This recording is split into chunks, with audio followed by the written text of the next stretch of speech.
আজকে আমাদের আলোচ্য বিষয় পশ্চিমবঙ্গের পার্বত্য অঞ্চল।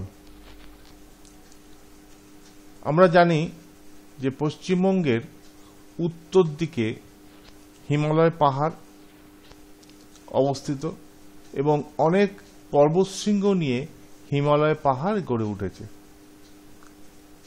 তাহলে আমাদের পশ্চিমবঙ্গের উত্তর দিকে হিমালয় পাহাড় এবং অনেক পর্বতশৃঙ্গ নিয়ে কিন্তু হিমালয় পাহাড় গড়ে উঠেছে। দেখো এখানে একটা ছবিতে দেখছো, এই যে হিমালয় পাহাড়, সাদা বরফের চূড়ো রয়েছে, সূর্যের আলো পড়ে কিরকম রূপোর মতো ঝিকমিক করছে, অদ্ভুত একটা স্বর্গীয় সৌন্দর্য কিন্তু রয়েছে। এটাই কিন্তু আমাদের হিমালয় পাহাড় উত্তর দিকে পুরো পাঁচিলের মতো আমাদের দেশকে রক্ষা করে চলেছে।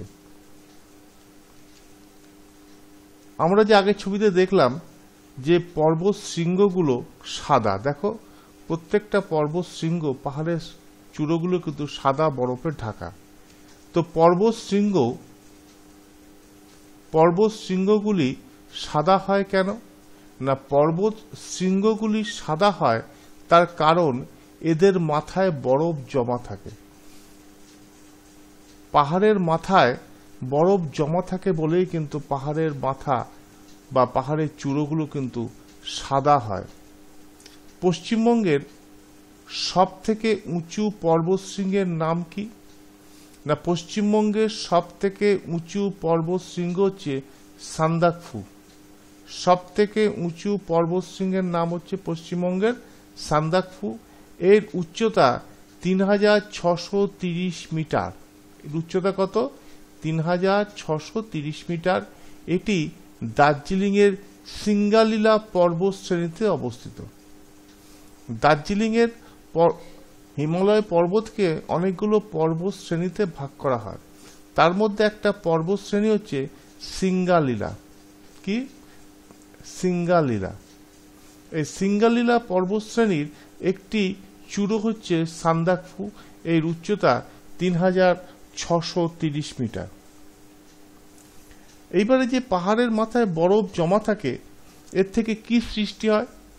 দেখো এখানে সান্দাকফুর একটি ছবি আমরা দেখতে পাচ্ছি। সান্দাকফু পর্বতের ছবি এখানে দেখা যাচ্ছে। এই যে সব থেকে উচ্চতা হচ্ছে কিন্তু এইখানে কিন্তু মানুষ ট্রেকিং করে ওঠে সান্দাকফু পাহাড়। এবার হচ্ছে পাহাড়ে যে বরফের চূড়ো থাকে তার উপকারিতা কি? তা পাহাড়ে বরফের চূড়োতে বরফটা গলেই কিন্তু নদী তৈরি হয়। তাহলে পাহাড়ের নদী কিভাবে সৃষ্টি হয়? পাহাড়ের বরফ গলা জলে ঝর্ণা সৃষ্টি হয়। ওই রকম অনেকগুলি ঝর্ণা মিলিত হয়ে নদীর সৃষ্টি হয়। যেখানে ঝর্ণাগুলি মিলিত হয় সেই জায়গাটিকে বলে নদীর জন্মস্থান। তাহলে নদী কিন্তু অনেকগুলি পাহাড়ি ঝর্ণার মিলিত রূপ। অনেকগুলি ঝর্ণা মিলিত হয়ে কিন্তু নদীর সৃষ্টি হয়। ঝর্ণা কিভাবে হয় না? পাহাড়ের বরফ গলা জল থেকে কিন্তু ঝর্ণা সৃষ্টি হয়। সেই ঝর্ণাগুলি মিলিত হয়ে কিন্তু নদীর সৃষ্টি হয়। তাহলে দার্জিলিংয়ের এমন একটা জায়গার নাম জানো কি যেখান থেকে নদীর সৃষ্টি হয়েছে?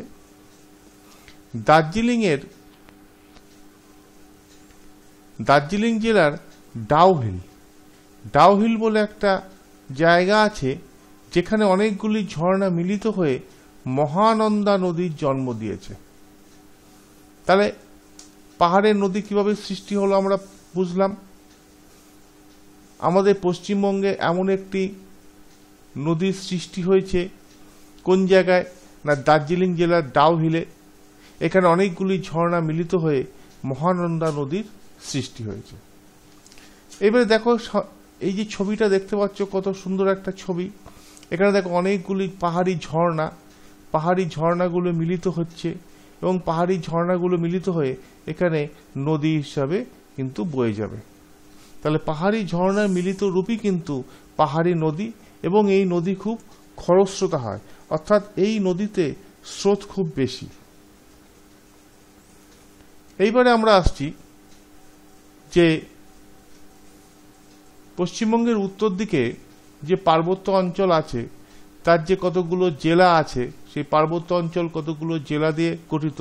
দার্জিলিং তাদের মধ্যে অন্যতম। এছাড়া আছে জলপাইগুড়ি, কোচবিহার, উত্তর দিনাজপুর ইত্যাদি। জলদাপাড়া জঙ্গল কোথায় অবস্থিত? না, জলদাপাড়া জঙ্গল জলপাইগুড়িতে অবস্থিত, যেটা পশ্চিমবঙ্গের উত্তর দিকের একটি জেলা। এখানে কি কি উল্লেখযোগ্য পশু দেখতে পাওয়া যায়? এখানে হাতি দেখতে পাওয়া যায় জলদাপাড়া জঙ্গলে। এখানে এক শৃঙ্গ বিশিষ্ট গন্ডার দেখতে পাওয়া যায়, যেটা পৃথিবী বিখ্যাত এক শৃঙ্গ বিশিষ্ট গন্ডার। এছাড়া বক্সার বাঘবন দেখতে পাওয়া যায়। বক্সার বাঘবন বলে একটা জঙ্গল আছে, সেটা কোথায়? না, জলপাইগুড়ির উত্তরে বক্সা জয়ন্তী পাহাড়ে এই বক্সার বাঘবন দেখতে পাওয়া যায়। তাহলে বক্সার বাঘবন কোথায়? না, জলপাইগুড়ির উত্তরে বক্সা জয়ন্তী পাহাড়ে।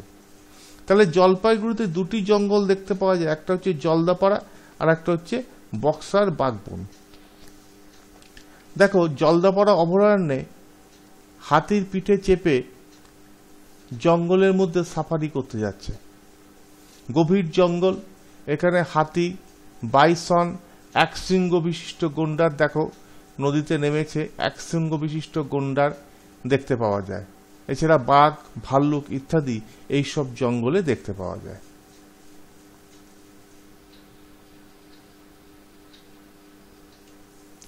এই বনে, এবার আসছি, এই বনে কি কি পশু পাওয়া যায়? না, এই বনে বাঘ হলো প্রধান, তাছাড়া ভাল্লুক, হাতি, হরিণ, অজগর, বাইসন, নানা রকমের পাখিও দেখতে পাওয়া যায়। আর এখানে বক্সার বাঘবনের এক বিশেষ বৈশিষ্ট্য, এখানে শকুন সংরক্ষণ কেন্দ্র আছে। আমাদের পৃথিবীতে শকুনের সংখ্যা দিন দিন কমে যাচ্ছে। আমাদের পরিবেশ দূষণের জন্য শকুনের সংখ্যা আস্তে আস্তে প্রায় লুপ্তের দিকে। এই শকুনকে সংরক্ষণ করতে হবে, কারণ শকুন কিন্তু পরিবেশকে দূষণের হাত থেকে রক্ষা করে। পরিবেশের পচা জীবজন্তু খেয়ে শকুন কিন্তু পরিবেশকে দূষণের হাত থেকে রক্ষা করে। সুতরাং শকুনকে রক্ষা করার দায়িত্ব কিন্তু আমাদের। এই বক্সার বাঘবনে শকুন সংরক্ষণ কেন্দ্র আছে। বক্সার বাঘবনে কি কি গাছ দেখতে পাওয়া যায়? শাল, সেগুন, শিশু, গামার ইত্যাদি বক্সার বাঘবনে দেখতে পাওয়া যায়। কি কি পাওয়া যায়? না, শাল, সেগুন, শিশু, গামার, খয়ের। তাহলে এতক্ষণ আমরা জলদাপাড়া জঙ্গল দেখলাম, আমরা বক্সার বাঘবন। আরেকটি বিশেষ জঙ্গল আছে, সেটা হচ্ছে গরুমারা। গরুমারা জঙ্গল কোথায়? এটাও কিন্তু জলপাইগুড়িতে অবস্থিত। এই বনে কি কি পশু পাওয়া যায়?